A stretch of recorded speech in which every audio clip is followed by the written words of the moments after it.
সম্মানিত ভাইয়েরা, আমরা যখন নামাজ পড়ব তখন অবশ্যই আমাদের নামাজের পূর্বে কিছু শর্ত পূরণ করতে হবে। যেমন আপনারা এখানে যখন এসেছিলেন পাসপোর্ট লেগেছে, ভিসা লেগেছে, তারপর আপনি মেডিকেল করেছেন ইত্যাদি ইত্যাদি, এখন করোনা টেস্ট লাগে।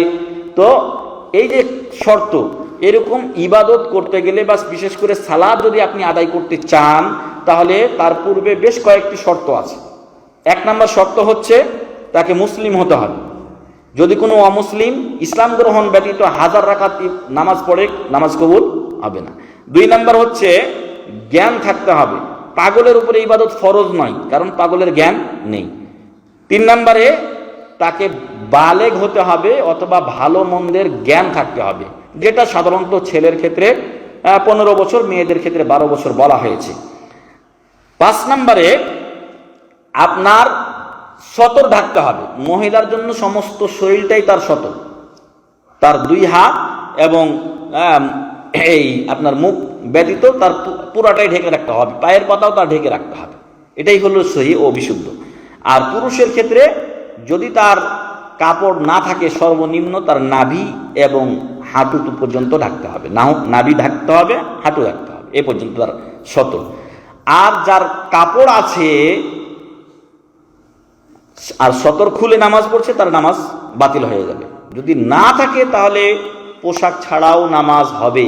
একটা লোকের কাছে একটা পোশাক নেই, একটা কিছুই নাই, সে যেখানে আছে ওইখানে যদি আল্লাহকে খুশি করার জন্য পোশাকবিহীন অবস্থায় নামাজ পড়ে নেয়, তার নামাজ হয়ে যাবে, কারণ তার কাছে কিছুই নেই। কিন্তু যার আছে সতর ঢাকা তার জন্য আবশ্যক, সতর না ঢাকলে তার নামাজ হবে না। আর শর্ত বলতে সেটাকেই বোঝায় যেটা পূরণ না করলে উক্ত কাজটা সম্পাদন হবে না। যেমন চাকরির জন্য বিভিন্ন শর্ত আছে, শর্ত না থাকলে আপনার যেই দরখাস্ত করছেন ওইটা আগে বাদ হয়ে যাবে। এই যে সৌদি আরবে আসার জন্য বা বিদেশে যাওয়ার জন্য পাসপোর্ট দরকার, পাসপোর্ট না থাকলে যেতে পারবেন না। ভিসা দরকার, ভিসা সাথে যেতে পারবেন না। টিকিট দরকার, টিকিট নাই, আপনি যেতে পারবেন না। ওইরকমই সালাতের জন্য অবশ্যই আপনাকে মুসলিম হতে হবে, আপনাকে জ্ঞানবান হতে হবে, আপনাকে বালেগ হতে হবে, সাতরুল আউরা সতর ঢাকতে হবে। 6 নম্বরে কেবলামুখী হতে হবে, আপনাকে কেবলামুখী হতে হবে। আপনি যদি এদিকে কেবলা আর আপনি ওইদিকে নামাজ পড়েন, চলবে না। যখন আপনি এমন জায়গাতে থাকেন, এটা মাসলার জন্য উল্লেখ করছি এখানে জানার জন্য, যদি আপনি এমন এক স্থানে আছেন যেখানে আপনি কেবলা কোথায় জানতে পারছেন না, তাহলে আপনাকে চেষ্টা করতে হবে কোন দিকে সূর্য ডুবতেছে, কোনো লোক এখানে পাওয়া যায় কিনা জিজ্ঞাসা করবেন। যদি জিজ্ঞাসা করারও কোনো উপায় না থাকে তাহলে আপনার বিবেক খাটাবেন যে কোন দিকে হতে পারে। চেষ্টা করার পরে যদি আপনি একদিকে ইজতিহাদ করে নামাজ পড়ে নেন, আপনার নামাজ সহি। যদিও সেটা কেবলামুখী নাও হয়, আপনার নামাজ হয়ে যাবে। কিন্তু আপনি কাউকে জিজ্ঞাসা করলেন না, এমনি পড়ে নিলেন, তাহলে আপনার নামাজ বাতিল হয়ে যাবে, যদি আপনার কেবলা ছাড়া হয়। আর কেবলামুখী হলে তো হলোই, আলহামদুলিল্লাহ। এই জন্য এটা হলো মরুভূমিতে গেছেন, এমন জায়গায় গেছেন যেখানে কেবলা জানছেন না, সেইখানে এই অবস্থা হয়। তো ইস্তেকবাল কেবলা, অবশ্যই আপনাকে কেবলামুখী হতে হবে। একটা বিষয় আমরা আগে ছেড়ে দিয়েছি, সেটা হচ্ছে আত্মহারা, পবিত্রতা অর্জন করতে হবে। তাহারা আপনার পোশাক পরিচ্ছেদ, আপনার শরীর, আপনার যেখানে নামাজ পড়ছেন, এগুলো সব পাক হতে হবে।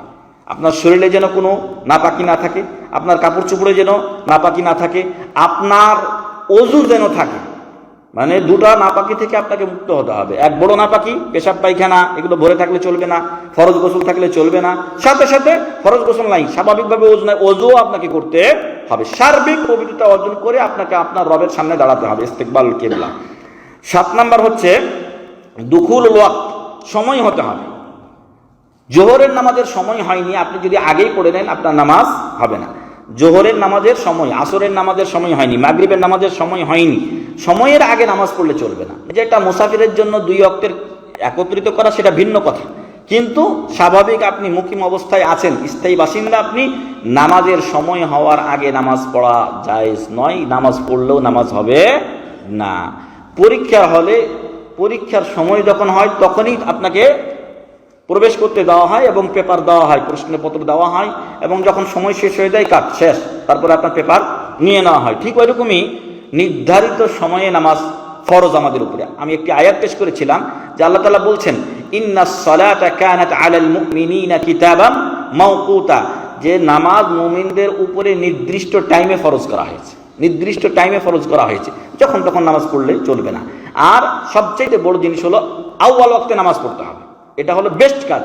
কিন্তু আমাদের সমাজে কিছু নামাজ যদিও ঠিক থাকে, কিছু নামাজকে এদিক সেদিক করে ফেলেছে। যেমন আসরের নামাজটা বিলম্ব হয়ে যায় আমাদের দেশে, জোহরেরটাও কিছুটা হয়, কিন্তু আসরটা বেশি বিলম্বিত হয়ে যায়, যেখানে মুনাফিকের আলামতের কথা উল্লেখ করা হয়েছে যে এই সমস্ত লোকেরা ওই সূর্য ডুবার আগে কাকের মতো কয়েক ঠোকর দিয়ে দেয়। তো আমাদের সমাজে আসরের নামাজটাকে অধিক বিলম্বিত করে দেওয়া হয়েছে, এটা অতটুকু দূরে নয়, আরও আগে পড়া উচিত। এমনই ফজরের নামাজটাকে করে দেওয়া হয়েছে একেবারে সূর্য ওঠার কিছুক্ষণ আগে। আপনারা এখানে কিভাবে নামাজ পড়ছেন? এরকমই আমাদের দেশেও সুবে সাদেকের একটা নির্ধারিত টাইম আছে, যখনই সুবে সাদেক হয় তখনই আজান দিতে হবে, তারপরে আমাদেরকে নামাজ আদা করে নিতে হবে। তো দুখুরুল ওয়াক্ত সময় হতে হবে। আর 8 নম্বর হচ্ছে আপনার নিয়ত থাকতে হবে। ঠিক আছে, নিয়ত, নামাল আমালু বিন নিয়ত, নামাজ পড়ার পূর্বে আপনার নিয়ত থাকতে হবে।